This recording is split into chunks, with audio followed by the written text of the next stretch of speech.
É um dia ensolarado em Tóquio, então Jorge e Tristan aproveitam para curtir uma prainha.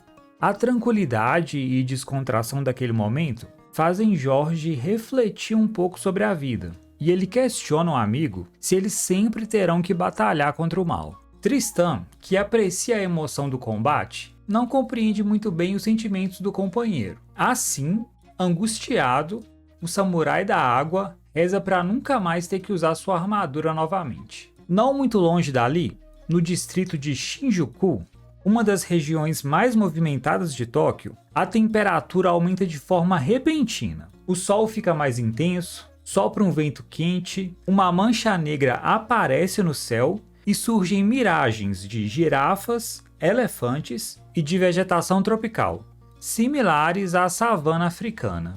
Ao contrário das miragens, de forma bem real, prédios começam a desmoronar, o chão se abre e a população desesperada deixa o local.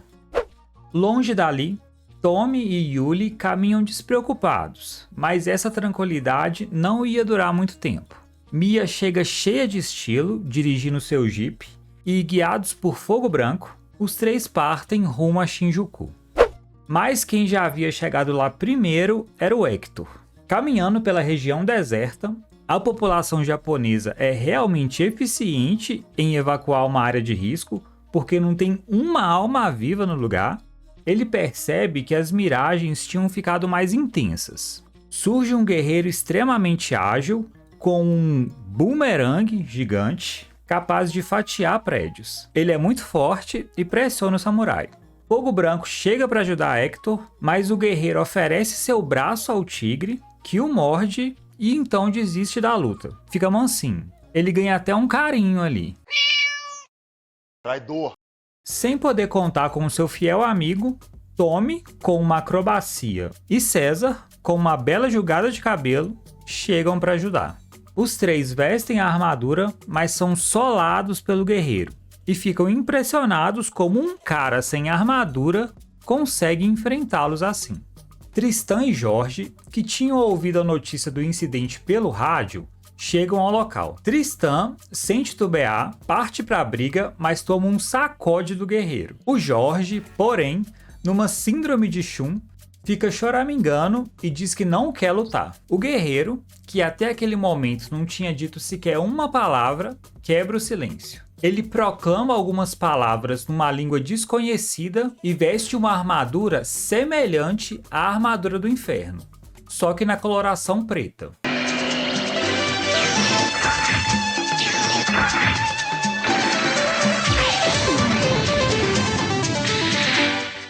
A armadura de Hector é atraída pela do guerreiro. Os amigos oferecem sua energia para que Hector invoque a armadura do inferno, mas o processo não é concluído, porque o Jorge hesita, já que ele não quer mais lutar. César tenta segurar Hector, mas os dois são sugados por um tipo de portal e desaparecem, junto das miragens e do guerreiro. César e Hector acordam num lugar desconhecido. Ao amanhecer, o guerreiro surge novamente, os derrota mais uma vez e comemora com um grito bem másculo.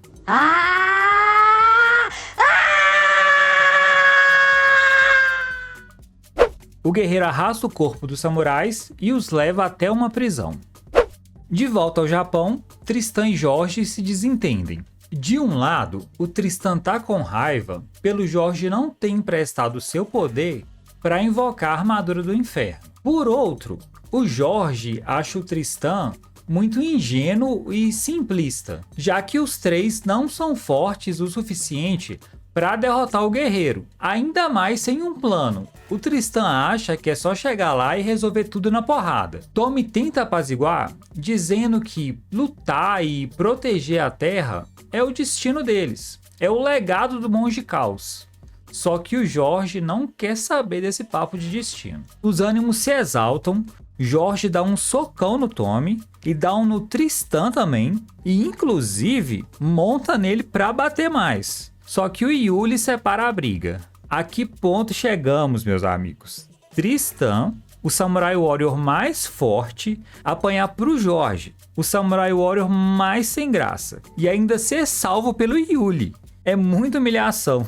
Eu entregava a armadura ali e pedia pra sair do anime. Já acabou, Jéssica? Jorge se isola do grupo, invoca sua armadura e a joga num lago, abandonando assim o seu dever de samurai. Mas ainda existe um outro problema, que é para onde o Hector e o César foram levados. Mia checa os registros do seu avô, mas lá não tem nenhuma informação sobre a armadura negra. A sorte é que o Tommy decorou os dizeres do guerreiro quando ele invocou a armadura negra. Assim, a Mia procura um especialista em línguas que consegue identificar aquela linguagem como um dialeto da Tanzânia. E o especialista faz o serviço completo. Ele identifica qual tribo fala aquele dialeto, que no caso é a tribo Taulag, e manda as coordenadas do lugar onde eles habitam, para o grupo poder viajar para lá. De volta à prisão, que agora a gente já sabe que está localizada na Tanzânia, César e Hector recebem os cuidados de uma delicada garota. Acorda, cara! Acorda, gente! Acorda! E a moça explica pra gente um pouco da situação. Ela se chama Narya e é noiva de Mukala, o guerreiro que tem limpado o chão com os Samurai Warriors. Na sua aldeia, eles creem que a armadura negra é uma divindade. As tribos vizinhas todas acreditam que a tribo Taulag é um povo escolhido por Deus, pois foi no seu território, num lugar chamado Vale do Cristal Negro, que a armadura negra despertou. A própria Narya vem de uma linhagem de sacerdotisas, assim como a sua avó e a sua mãe foram no passado, e o seu dever é proteger a armadura negra. Tradicionalmente, no clã de Mukala, nasce o homem mais forte da tribo, que é escolhido para vestir a armadura do cristal negro. Seria esse o nome verdadeiro da armadura. E utilizá-la como guerreiro, protegendo a terra deles. Inicialmente, a armadura exercia uma função benéfica, protegendo a tribo Taulag. Mas certo dia, a armadura começou a mostrar uma vontade sinistra. Esse dia, provavelmente, foi o mesmo em que a armadura do inferno despertou, quando Hector derrotou o Escórpio pela primeira vez. E manipulando Mukala, que já tem em si sangue de guerreiro e acatou a vontade dela, a armadura negra ordenou que ele enfrentasse a armadura do inferno. E aí começa a bagunça toda. Narya pede para os samurais não lutarem, dizendo que as armaduras negra e branca nunca devem se encontrar, senão o caos virá ao mundo. Ela então ajuda os samurais a fugirem da prisão. Durante a fuga, Hector e César são interceptados por Mukala. Hector se questiona sobre o porquê daquela luta, se eles não estariam somente sendo manipulados pelas vontades das suas armaduras, e fica paradão ali, se recusando a lutar. César age da mesma maneira. Ele contraria a vontade da sua armadura e se força a ficar desarmado, mantendo-se fiel à sua virtude. Mukala, por outro lado, não perdoa e desce o sarrafo neles tudo. Yuli, Mia, Tommy e Tristan viajam de avião, passam por Nairobi, atravessam o Lago Vitória e chegam nas proximidades da aldeia de Mukala. Um fato interessante desse OVA, e também do anterior, é que a história se passa em lugares reais. Shinjuku, onde o Mukala apareceu, é um importante centro comercial do Japão e tem a estação de trem mais movimentada do mundo. Nairobi é a capital do Quênia e também a cidade mais importante financeiramente para esse país. E por fim, o Lago Vitória é o maior lago do continente africano e fica na divisa entre 3 países: Quênia, Uganda e Tanzânia. Se aproximando mais da aldeia, o grupo é atacado pela tribo de Mukala e acaba se separando. Mia e Tommy encontram uma caverna com algumas inscrições nas paredes. Com a ajuda de uma máquina tradutora, Mia desvenda 2 mensagens. Sobre a Bela Terra, as pessoas devem ser protegidas pela Árvore da Vida. A luz maligna irá agitar a vida e salvar as pessoas de todas as suas ameaças. Essa tal Árvore da Vida é uma árvore que camufla a aldeia de Mukala e serve de porta de entrada para lá. Assim, camufla entre aspas, porque a árvore brilha e chama mais atenção do que tudo. Quando foram separados, Tristan e Iule andavam pelo mato e avistaram essa árvore, e atravessando ela, conseguiram adentrar na aldeia. A segunda mensagem é a seguinte: as armaduras branca e negra, que nasceram aqui, devem ser espalhadas longe, ou elas irão causar destruição com seus grandes poderes, como aquela que criou este universo. Se a gente levar ao pé da letra, então, essa região da Tanzânia é a região de origem das armaduras branca e preta. Eu sempre tive dúvidas quanto à origem da armadura do inferno, e o anime regular nunca se preocupou em respondê-las. A gente só sabia que o primeiro a usá-la foi Ariel, que a armadura é muito poderosa e que poderia trazer caos ao mundo. Uma coisa que continua sem explicação é porque as 5 armaduras, criadas a partir da armadura de Scorpio, que parece que não tem nada a ver com esse rolê, consegue invocar a armadura branca do inferno. Algo que tinha me causado estranheza no início é que no anime regular a história se passa toda no Japão, mas aí do nada vem um Mukala da África.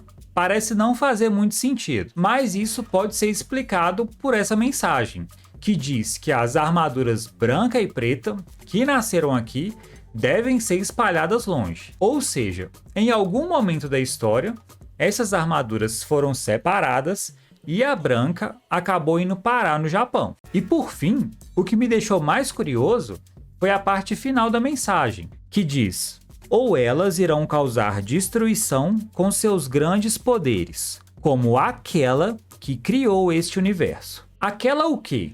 Esse pronome aquela está se referindo a uma outra armadura? Uma armadura que surgiu no início de tudo e que foi responsável pela criação do universo? Bom, essa dúvida eu acho que nunca vai ser respondida. Que pena! Além dessas mensagens, a Mia anteriormente tinha encontrado uma outra, que dizia: luz maligna, bela sombra, o sol e a mãe terra, e o poder. E essa aqui eu não sei muito bem o que pode dizer. Luz maligna seria a armadura branca e bela sombra seria a armadura preta? Aqui eu não consegui extrair muito sentido. E provavelmente essa mensagem tá cortada mesmo, porque a Mia comenta que existem algumas palavras que a máquina tradutora dela não consegue identificar e traduzir. No local onde Mia e Tommy estão, há cristais brancos e pretos, e eles começam a ressoar e reagirem entre si, porque na aldeia os tribais levam a armadura negra até uma espécie de trono de cristal, onde Hector e César estão presos. Tommy e Tristan chegam na aldeia e suas armaduras manifestam os seus desejos de combate. Os samurais têm virtudes que impedem que eles sejam controlados pelas vontades das armaduras, diferente do Mukala, que não tem virtude nenhuma. Mas a vontade das armaduras fica forte demais e Tommy e Tristan as removem, mas desmaiam e são capturados. O que ocorreu com os samurais foi um confronto de vontades entre a armadura, que procura o poder para lutar, e a virtude dos samurais, que direciona o espírito de luta deles para o bem. Por isso que eles desistiram da luta. O Mukala, porém, que não tem virtude, fica à mercê da vontade da armadura negra. Enquanto tudo isso ocorria, Jorge e Fogo Branco ficaram para trás, no Japão. Na beirada do lago onde Jorge descartou a armadura, Fogo Branco se transforma em Fogo Negro e desaparece diante de seus olhos. Com o passar do dia, após refletir um pouco, Jorge decide que vai utilizar sua virtude para subjugar a vontade da armadura. Assim, ele pula no lago, recupera a armadura da água e parte para salvar os seus amigos. De volta à Tanzânia, os samurais estão bem debilitados, e Mia, Iule e Narya estão cuidando deles. Jorge chega ao local, as marcas das virtudes que todos eles têm na testa brilham e a saúde deles melhora. Os samurais então decidem que devem destruir as armaduras, a branca e a preta, pois uma armadura sem virtude é somente uma força sinistra.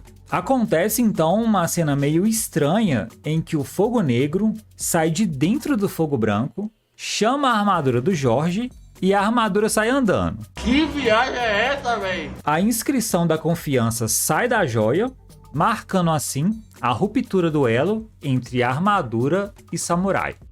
Fogo Negro entrega a joia da armadura da água para Mukala.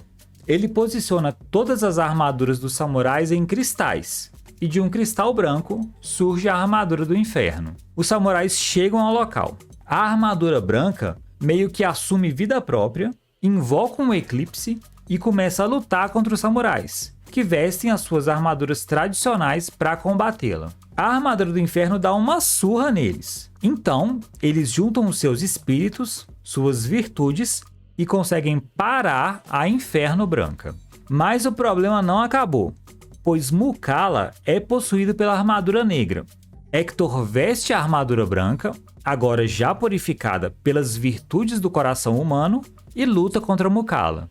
Naira chega perto dos dois e acaba se machucando com o impacto dos golpes. Detalhe é que ela veio correndo no fogo branco, que já tinha tomado umas 4 flechadas há uma cena atrás. Cê é o bichão mesmo, hein, doido? Mukala fica por um instante chocado por ter ferido a sua amada. Os samurais aproveitam a abertura e usam suas virtudes e conseguem liberar Mukala do controle da armadura. As armaduras branca e preta deixam o corpo dos dois e, ao que parece, explodem. Mukala volta ao normal, Narya é curada ou ressuscitada pelas armaduras dos samurais, fica da interpretação de cada um, e todos ficam felizes. Fim do OVA.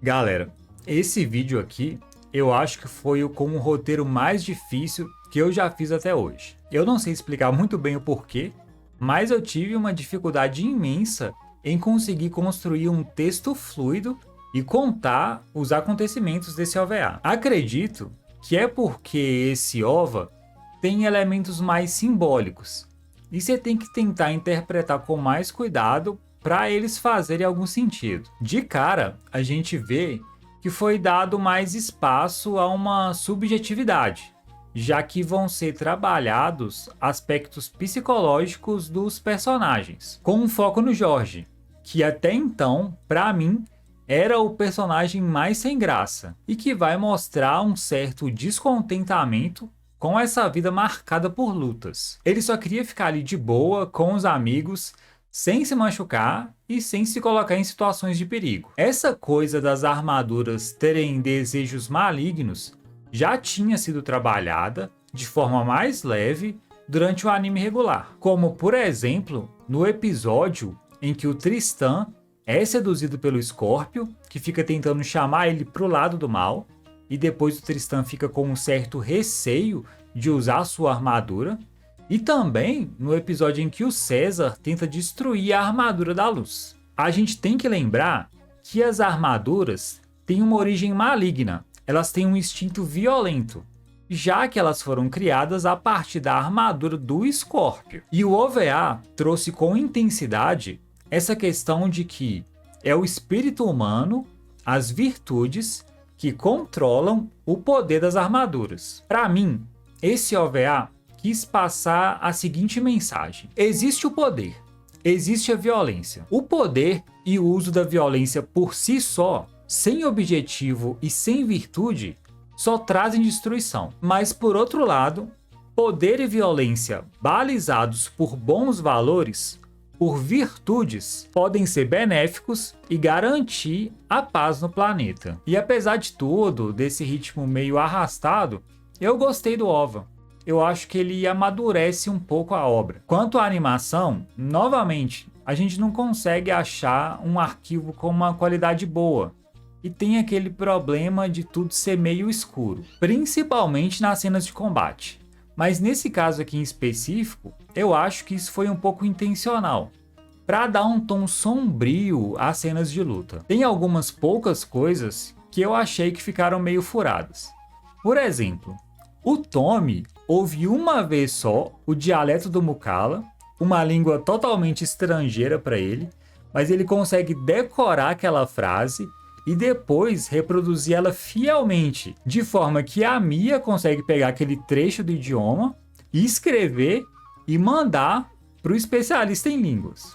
Assim, é um pouco forçado. Outra parte é em relação às joias que contêm as armaduras. Eles perdem essas joias que ficam com o Mukala, mas mesmo assim eles continuam trajando a armadura V1, o que para mim não faz muito sentido, já que as armaduras V1 e V2 estão intimamente ligadas. Quem quiser saber mais sobre isso, sobre os estágios da armadura, é só assistir um vídeo que eu postei recentemente.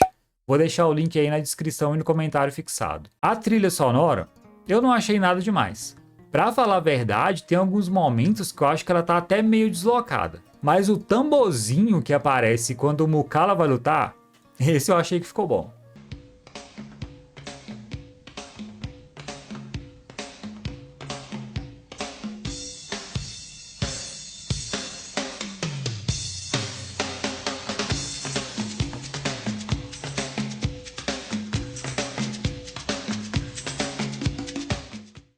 E esse foi o nosso resumo sobre o segundo OVA de Samurai Warriors. O OVA da Armadura Negra do Inferno, a Armadura do Sol Negro, como você preferir chamar. Eu sou o Arthus, espero que vocês tenham gostado do vídeo. E agora a gente já está chegando na reta final dos resumos das animações Samurai Warriors. Falta apenas o terceiro e último OVA para a gente fechar essa fatura. Então, para não perder o final dessa história toda, você já sabe. Curte, comenta, se inscreve no canal e ativa as notificações. A gente se vê em breve, fiquem com Deus e tchau!